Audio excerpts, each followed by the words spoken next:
Hello, everyone. I'm Fan Tate. I'm the Chief Medical Officer here at the American Academy of Pediatrics, and it's my privilege, as such, to coordinate the many mental health initiatives that are occurring across the Academy. It's also my privilege to talk with you today about the family mental health needs that I'm sure we're all seeing during the COVID-19 pandemic. I have no disclosures. I do have acknowledgments, however. I want to thank our member experts, Dr. Pont, Dr. Weissman, and also our AAP staff. We all work together on this webinar, and I'm grateful for their help and participation. As you know, and as we'll discuss, the mental health impact of COVID-19 can be deep, broad, and we still don't know all of the issues that will need to be addressed or are being addressed in mental health currently. While there's still so much yet to understand about the pandemic, we do know a lot about the impact it's having right now on all of us and on the children and families that we take care of. There's some very basic things that pediatricians know already that we can do to support these families. And this webinar will briefly provide some context of what we know from experience and what we might expect in this pandemic. I will then focus on what you can do now. So what are some strategies that you could start implementing in your practice tomorrow or even today that may have a meaningful positive impact on the children and families you serve? I was just on another video conference a couple of days ago when some of our partners spoke to the mental health issues that children are facing right this minute, the mental health issues that children will face as they transition back to a more normal time or the new normal, and finally the long-term issues that unfortunately some families may be actually addressing. This mental health context, just like COVID-19, is evolving. This information is up to date at the time of this recording. These strategies discussed in this webinar are not new and should and have stood the test of time. While the current situation of COVID-19 is indeed unprecedented, we can begin to understand the mental health context of COVID-19 by unfortunately, learning from other disasters. The image on this slide is from SAMHSA, and it gives us a general understanding, which we all intuitively know, that there are many stages of disasters. And I just mentioned one way of looking at 3 stages. Each of these stages, though, has a different potential impact on mental health. And these phases play out differently for different families in the time course, from pre-disaster through long-term reconstruction and recovery. You know that children, youth, and families come into this disaster from different contexts, and there are many social determinants of health that have powerful implications. We all are seeing those implications, the social determinants of health and other implications play out in the context of health inequity. Some of the factors that you know that may impact these experiences and needs would be the degree of personal involvement, the time before the environment returns to stable, coping ability of the caregivers themselves, the baseline of a child's social, emotional, and behavioral state, the nature of the secondary stresses, etc. We as pediatricians play a really important role every single day, but especially during crises. And that role includes providing support to the children and families, sharing advice and strategies, on supporting children's adjustment and coping and resilience, and really providing that timely triage for children who may need additional significant support. For the next couple of slides, I'm going to talk a little bit about building that therapeutic alliance with the families. And in fairness, please know that we all know that you've spent your lifetime building a therapeutic alliance. But this is just perhaps a reminder of ways we might think about it, particularly in the context of telehealth or calls, those kind of things. So I don't know how many of you have seen this before. I hope many of you. This was developed through the mental health task force at the Academy and is in the mental health toolkit. I love this mnemonic. This is called the HELP mnemonic, and it's I think it's a good way to think about moving through your conversation with families now and always. It provides the framework, as I just said, for building the therapeutic alliance. So here's HELP and empathy. So the H stands for hope. For all of us, hope facilitates our coping and increasing a family's hopefulness by describing realistic expectations for improvement and reinforcing their strengths and assets that you see in the family, child and family, can really make a difference. Encouraging those concrete steps towards whatever is achievable without putting additional pressure on the families, absolutely critical. Empathy. Communicating empathy by listening attentively, acknowledging their struggles and distress, but also sharing what you hear from them about their resilience and about some happiness and something good that's happening in their family that's being experienced by the child and family can be very helpful. When I think about this, I think about our beloved colleague, Paula Duncan, who talked about strength-based approaches to families. And that's what we're talking about, looking for those strengths, looking for that resilience, and calling that out will be helpful. So the L part, the L2 part, stands for language and loyalty. When I think about language, I think about health literacy.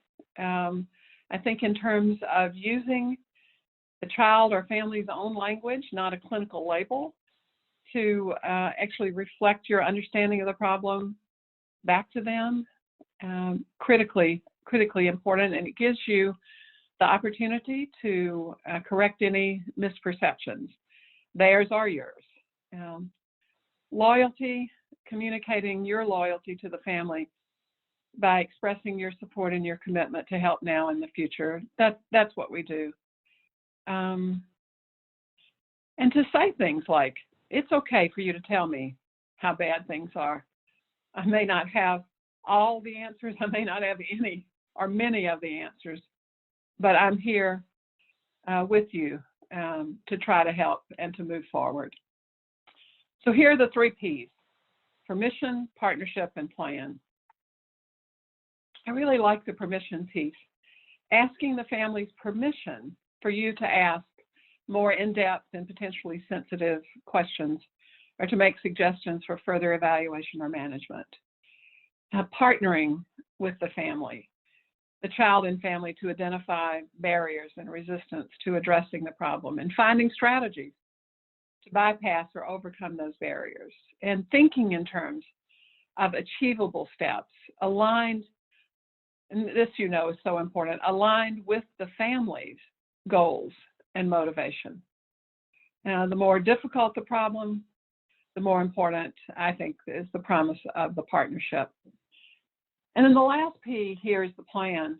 On the basis of the child and family's preferences and sense of urgency, establishing a plan, or maybe it's not a big old plan, it's just an incremental step forward through which you, with the family and child, will take an action step, work toward even greater readiness to take action. in talking to some of our members, I think that we're talking about motivational interviewing, and we're also talking about family-centered care and empowerment. The plan might include keeping a diary of symptoms and triggers, or gathering information from other sources, or applying parenting strategies, and so many others. So starting a conversation, you do that every time you see a family, but particularly in this concept, asking, and I bet you do this anyway, but asking about basic needs. Do you have food? What about housing? And let me just mention, we've certainly heard it's hard to ask those questions if you don't have any answers to those questions. So at the end of this presentation, there are 4 slides that are full of resources that you can link to, or find, or send by email, or print out for the families and children. So I'm not pretending, or not, we don't have the time to go through all those resources right now, but please take a look at those at the end of this presentation. So basic needs, what are you worried about right now? I said before, what's working well? Examples of questions. This is a stressful time for all of us. What are the problems you're dealing with right now? Where do you look for strength? As we were developing this webinar, we looked at the Texas Medical Society resource on asking additional questions. How are you adjusting? Do you have concerns? Same kind of things. Do you have a support system? Do you have someone you can reach out to if you're feeling anxious or depressed? So in the context of the questions that we just went through, here are some of the things that you may hear back, right? Anxiety, behavioral challenges, low mood, and grief. If you look at this slide, and you will note that the first part under, for example, anxiety, it speaks to pediatricians. And we have the links to resources that speak to the initial approaches to addressing behavioral and emotional concerns, anxiety. That's at the end of this presentation. And then also at the end are links to things that you can give and use with families. So childhood fears and anxiety. How do you understand that? How do you address that in the family situation? I just want to comment for 1 second about grief. So there may be grief, and I think that we all know that.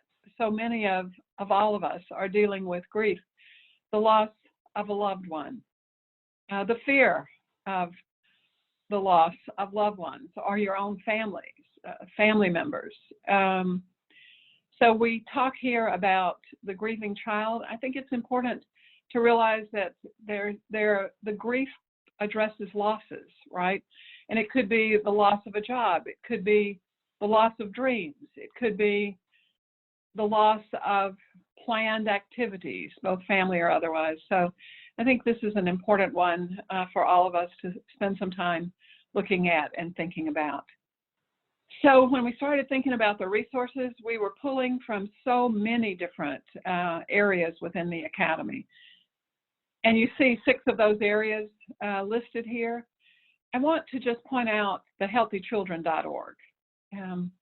If you haven't had a chance or the time to take a look at the COVID resources there, they are absolutely remarkable. The staff and the members who have developed these, we are so grateful for what's up. I will tell you that when I asked about this, the numbers earlier this week and access to the COVID resources, I was told that there have been close to 800,000 hits on the COVID resources in the context of millions of other hits to healthychildren.org and Healthy Children in Espanol. So again, I won't spend the time to go through each one of those. So what's next? This is just the first of what we'll be looking at with respect to mental health issues. Stay tuned on what we're calling the Mental Health Minute. We're looking at rolling out a written product, which should take no longer than 1 to 2 minutes to read, that highlights the most important 3 to 4 items on a specific mental health topic, and that would include resources for pediatricians and for families, and then link for more information to for you all, for more information to a 10 to 15-minute video on that particular topic that would give a much more in-depth presentation. If we're looking at courses, we're still planning on having a course on the diagnosis and treatment of common pediatric mental health disorders in September of this year. And there's also a DBPEDS course in December of this year. I've spoken several times about additional webinars. And please let me point you to this, this email address, the COVID-19 at AAP.org. We've had so many questions from you all, from members and others funneled through this email address, and we have staff that are looking at them many times, the questions many times a day, and answering them quickly. So please use that. It actually helps us know what else is needed as we move forward. So here's the last slide. And I thank Dr. Weitzman for this quote. Your conversation with a family may be the lifeline they need. And I would add, your conversation with a colleague may be the lifeline they need. Please take care of yourself. Please know that here at the AAP, we're so grateful for all that you're doing to help children and families and other pediatricians and other colleagues during this remarkable time. There is one other webinar. There are many other webinars that are up on the COVID site. And I'll also point you to the webinar on our wellness and resilience. That's there. Please take care of yourself also. Thank you so much.